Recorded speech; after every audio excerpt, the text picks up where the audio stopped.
नमस्कार. आर्टेक एज्युकेशनमध्ये सर्वांचं हार्दिक स्वागत. मित्रहो, मतदार यादीमध्ये नाव जोडायचं आहे, मॅपिंग करायचं आहे. परंतु यामध्ये वडिलाचं नाव 2002च्या यादीमध्ये आहे, कोणत्या गावात आहे, कसं शोधायचं, कुठून नंबर मिळवायचा आणि ती यादी कशी डाउनलोड करायची. निवडणूक आयोगानं सगळ्यांना ही यादी बघता यावी, 2002मधील सर्व मतदारांचे नावं बघता यावेत. याच्यासाठी तुम्हाला या व्हिडिओच्या डिस्क्रिप्शनमध्ये एक लिंक मिळेल. त्या लिंकवर जाऊन तुम्ही कुठल्याही गावाची, महाराष्ट्रातलं कुठलंही गाव, त्याला तुम्ही सर्च करून 2002ची यादी त्या गावची मराठीमध्ये डाउनलोड करू शकता. त्याच्यामध्ये व्यवस्थित असं अल्फाबेटिकली पद्धतीने दिलेलं आहे, म्हणजेच आडनावानुसार दिलेलं आहे. आणि ती यादीमध्ये तुम्ही तुमच्या जे मतदार असतील की ज्यांना आपल्या आईचा नोंद पाहिजे असेल किंवा आजी आजोबाचा नोंद पाहिजे असेल किंवा आईवडिलांची नोंद पाहिजे असेल, प्रोगेनी मॅपिंग करण्यासाठी किंवा सेल्फ प्रोगेनी मॅपिंग करण्यासाठी, तर चला तर ही यादी कशी डाउनलोड करायची ते आपण मोबाईलच्या माध्यमातून बघणार आहोत. तुम्हाला या डिस्क्रिप्शन बॉक्समध्ये दिलेली जी लिंक आहे तिला क्लिक करायचं आहे. चला तर आपण जाऊया त्या वेबसाईटला.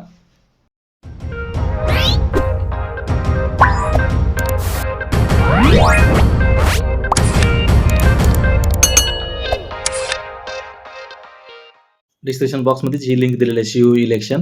या लिंकला आपण क्लिक करणार आहोत. याला क्लिक केल्यानंतर असा इंटरफेस ओपन होईल.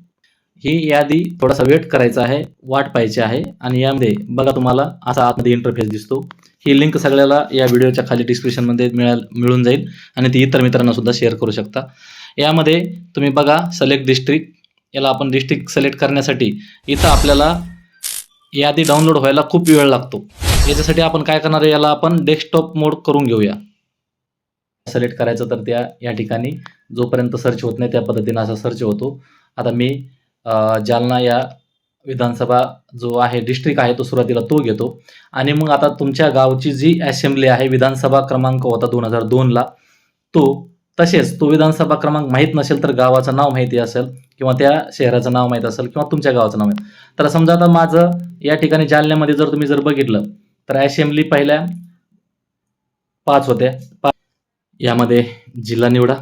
जिल्हा निवडल्यानंतर तुमचं जे गावात नाव आहे 2002ला, त्या 2002च्या अगोदर असेंब्ली म्हणजेच विधानसभा बघा, कॉन्स्टिट्युएन्सी म्हणजेच विधानसभा क्षेत्र निवडा.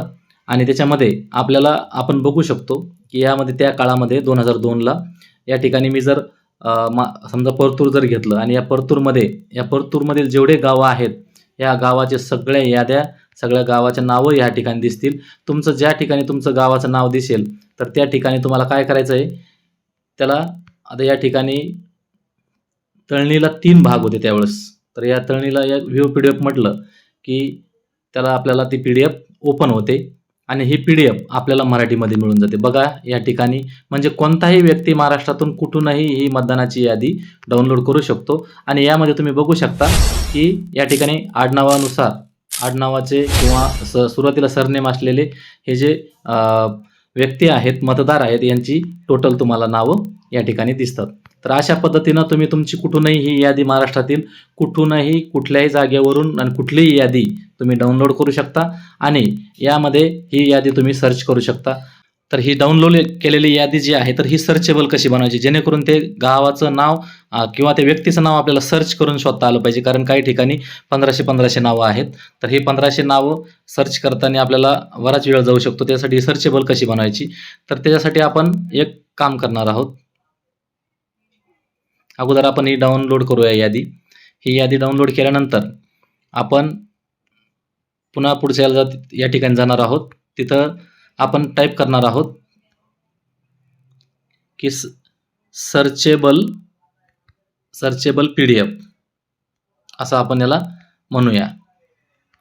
मग या ठिकाणी सर्चेबल PDF कन्व्हर्टर म्हणून या ठिकाणी दिसतंय. या ठिकाणी आय लो PDF तुम्हाला दिसेल किंवा इतरही दिसेल, पण आपण आय लो PDF मध्ये घेऊ. हे PDF जी आहे ती सिलेक्ट करूया आपण, ही या गावची जी घेतलेली आहे ती. आता यामध्ये नेमकीच आपण तळणी नावाची घेतलेली, तळणी नावाच्या PDF ला आपण म्हणजे घेणार आहोत. घेतल्यानंतर या ठिकाणी अप्लाय OCR म्हणणार, रिकग्नायझिंग टेस्ट करणार. ते म्हणजे आपण जी काही यादी डाउनलोड करणार आहोत तर ती सर्चेबल पण करता येते. म्हणजे एक एक नाव, एक एक पानं पूर्ण वाचण्यापेक्षा आपल्या व्यक्तीचं नाव जे असेल तर आपण डायरेक्ट त्याच्यामध्ये टाईप करून ते नाव सर्च करू शकतो आणि सर्च केलेला आपला तो वेळही वाचतो. कारण 1,500 मध्ये आपलं नाव शोधणं म्हणजे शक्य नाही. खूप वेळ जाऊ शकतो किंवा एका सोयीनं सगळे नावं नाही आहेत. मागे-पुढे नावं आहेत, तर याच्यामध्ये आपल्याला बराचसा प्रॉब्लेम येऊ शकतो.